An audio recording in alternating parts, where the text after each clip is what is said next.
Topaz's Rerun Banner will be dropping at the start of 2.2, and because of how valuable follow-up comps have become recently, this is a really important time for many players. So today we're going to go over Topaz's kit and banner to help answer the question of if she is valuable enough for you to pull for her.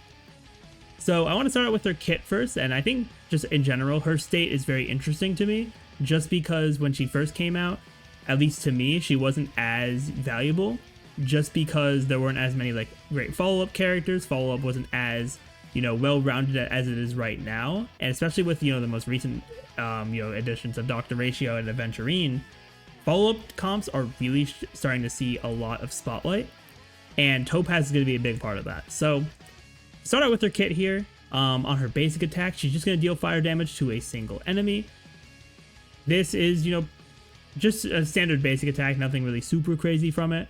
But you might end up using her basic attack here and there, depending on if you want to be a bit more skill point efficient. But that is just going to depend on your team and, just your overall builds. Then for her skill, which is going to be one of her two, major sources of damage. So, firstly, she's going to do a follow-up attack through Numby to a single enemy. And the other part of her skill, which I think is probably the bigger part of her being in follow-up comps, is that a single enemy will be inflicted with the Proof of Debt status, which will increase the damage that target takes from follow-up attacks by 50% at trace level 10, which is pretty huge, because it's not just Topaz's follow-up attacks that get boosted by this, it's every single follow-up attack. So this includes things like, Dr. Ratio's follow-ups, Aventurine's follow-ups, Jingyuan's Lightning Lord. Pretty much anything that's a follow-up attack, it will be boosted by this on that enemy. And unlike other statuses, Proof of Debt can only be active on one enemy at a time. And if there's no enemies with Proof of Debt, or at the start, whether it's at the start of an ally's turn or when the ally takes action, Topaz will automatically put Proof of Debt on a random enemy. So it's always going to be active on someone, but it can only be active on one enemy at a time, which is pretty important to note. And it does count as a debuff as well, so that is important to keep in mind. Then, for Topaz's ultimate, she's going to put Numby into the Windfall Bonanza state, which will increase its damage multiplier by 150% and crit damage by 25%. So Numby's going to get a huge power boost. So if you thought that Topaz's damage was just okay in just base, when you have Windfall Bonanza active, Numby is going to be doing a substantial amount of extra damage. And when enemies with Proof of Debt are hit by either an ally's basic attack, skill, or ultimate, Numby's going to get a 50% action advance, which is very solid, especially since, as we're going to talk about with the talent, Numby is separate from Topaz on the action order.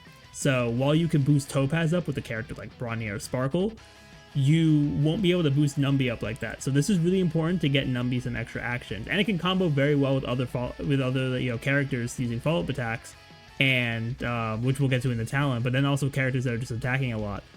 And after 2 attacks, Numby will exit this Windfall Bonanza state. So it doesn't have the craziest uptime ever, but if you are able to keep using Topaz's skill to get energy, you should be able to get a decent amount of these attacks in as well. Then for talent, Numby will be in the action order separate from Topaz. It has 80 speed by default, but with the action advancing, it isn't really too bad. So when Numby's turn comes up, he will deal a follow-up attack on the enemy that has Proof of Debt, which will deal damage of the exact same multiplier as the skill. So you're going to be doing that same multiplier consistently. I mean, if you have Windfall Bonanza active from the ultimate, it's going to be more than that. But it definitely is important to keep in mind that the Numby attacks, as well as Topaz's skill, they're going to have the same multiplier there. So, and the part I alluded to before, when enemies with Proof of Debt receive an ally's follow-up attack, Numby gets a 50% action advance, which is actually a really fun thing to pair with other follow-up characters, like Dr. Ratio, and characters that can do very consistent follow-ups, because you'll get follow-up into follow-up into follow-up, and it's honestly very satisfying. And, the action advance effect can't be triggered during Numby's own turn, which makes sense, because you're not going to be able to advance his action when he's already acting. And, of course, when Topaz is defeated, Numby will not be on the action order. Then, for Topaz's technique, she has a few different things. A lot of it is just, quality of life for exploration. So she'll summon Numby into the overworld, which is very nice, and will automatically search for basic treasures and trotters. And when Numby does find trotters, the trotters actually won't run away from you, which is super nice. So you don't have to actually like run around and chase them. So I definitely do like that for sure. And using this technique before battle will regenerate 60 energy for Topaz after you use Numby's first attack in the next battle, which is actually pretty huge because since her ult is at a 130 energy cost, which is kind of high. I wouldn't say it's like super high, especially since we're getting Robin with 160. But I mean, for DPS characters outside of Argenti, the highest we have is 140. So yeah, that is relatively high. So getting 60 energy, plus considering if you're using this in endgame content where you're going to start at half energy already, that's basically an ultimate with half of, yeah, because half of 130 is around it's 65, plus you get another 60 plus the energy you would get normally from using like her skill or her basic. That's pretty much a immediate ultimate, which is super nice to get the extra damage from Numby in the Windfall Bonanza state. Then for the overworld, if Topaz is on the team after using her technique and defeating overworld enemies, you get a small amount of bonus credits up to a max of 10,000 per calendar day. So you can get some extra credits there. Probably not like the craziest amount, but it is, you know, a nice quality of life thing. And then after using your technique and defeating enemies in the simulated universe, you'll automatically receive a small amount of cosmic fragments and a small chance to obtain a random curio, which could also be very interesting. Just, you know, quality of life stuff, more chances to get more things in the simulated universe. Now to move on to her traces. So when Topaz uses her basic attack to deal damage, it'll be considered a follow-up attack, which is very nice. For one, as I mentioned before, if you want to be a bit more like skill point efficient with her, you can use her basic instead of her skill. And because it'll be considered a follow-up attack, as long as you are attacking that enemy with proof of debt, Numby will still get the 50% action advance, which I think is very important there. Then second trace, it will increase Topaz and Numby's damage dealt to enemy targets with fire weakness by 15%. This is good just because a lot of the time you will probably want to run her with, against enemies that are weak to fire. But if you do want to pair her with like a Silver Wolf, then you can get this a bit more often to just get some extra damage. Then for her last major trace, after Numby uses an attack while in the Windfall Bonanza state, Topaz gets an extra 10 energy, which is of course still very good because you are going to try to get as much uptime on that ultimate as possible so you can have more damage from that Windfall Bonanza state. So this is very good overall. And for the minor traces, she does get some fire damage, crit rate, and HP, which, you know, the fire damage and crit rate are very good. The HP is just kind of there, nothing really too crazy on it. And then real quick to go over Eidolons for my, light spenders or even the whales that might be watching. E1 I think is very huge because not only is it, the easiest Eidolon to obtain because you only have to pull one extra copy of her as opposed to multiple extra copies. But this one actually opens up some doors for her. So for E1, when enemies in the with proof of debt receive a follow-up attack, they'll enter the debtor state. And this can only take effect once with a single action. The debtor state increases the crit damage of the follow-up attacks inflicted on the target enemy by 25%, stacking up to 2 times. And this state lasts until proof of debt is removed. So pretty much permanent uptime on the enemy. And what makes this really good, especially with the fact that everyone has Doctor Ratio for free, is that Debtor also counts as a debuff. And pairing E1 with a S1 Topaz signature light cone, Topaz can fulfill Doctor Ratio's 3 debuff requirement and to get his guaranteed follow-ups. And that is just a very powerful comp, not to mention just the extra damage you're going to get as well. The extra crit damage, from the follow-up attack with E1. So it is a very important Eidolon to think about if you are really investing into these follow-up teams and really just investing into using Topaz a lot.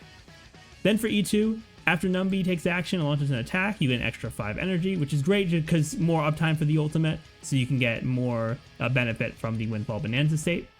E4, after Numby's turn begins, Topaz will get a 20% action advance, which is also just really good, not just for damage, but also to, once again, get more energy for the ultimate and try to have that up as much as possible.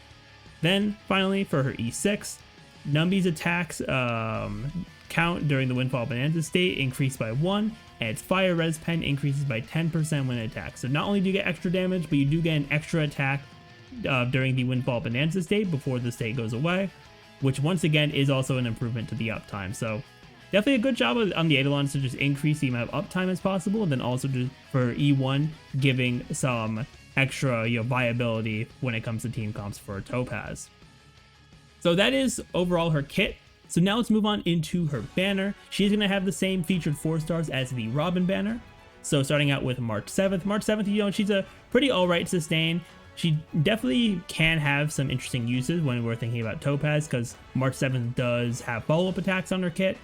She's definitely not like the best at it compared to other follow-up attack users, but I do think some niche situations like the most recent Pure Fiction with the follow-up buffs, March 7th could see some use as long as you're pairing her with an Aventurine.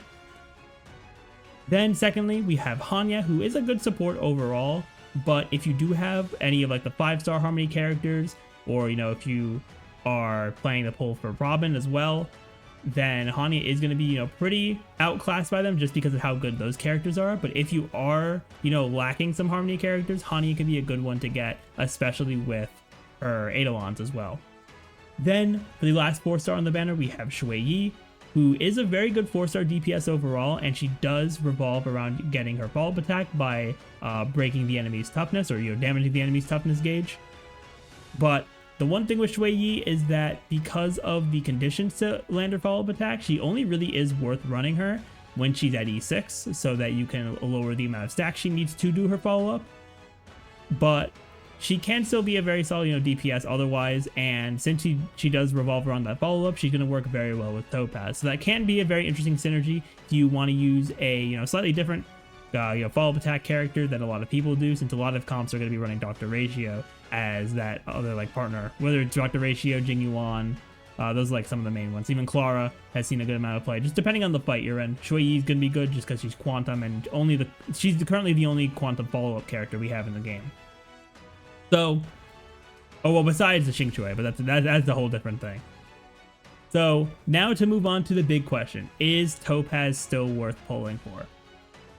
So I think that overall, if you do want to use follow-up comps, or just comps with Topaz, which a lot of the time is just going to be follow-up because of the way her kit is set up, then I do think that she is very valuable to pull for, especially since everyone does have Dr. Ratio, so you can build that comp out pretty nicely depending on your investment, of course. Your third slot on that team might differ a little bit, but there is also a catch, which normally for my for these videos when I talk about whether or not they're worth it, there usually isn't that big of a catch because a lot of these limited characters are very good, but this is a very important thing that I think a lot of players need to keep in mind, where 2 of, I would say, the most important characters for follow-up comps are running at the same time, which are Topaz and Robin.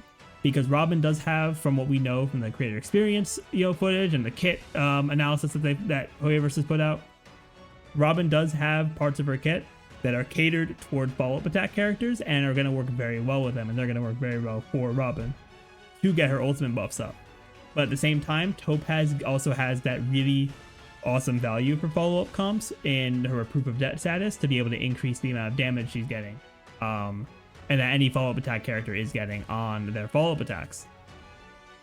And because I do like to cater these more towards the free-to-play players, maybe the kind of light spenders, and I think in a lot of those situations you aren't going to have enough Jades to pull for both Topaz and Robin. Now obviously there are going to be exceptions.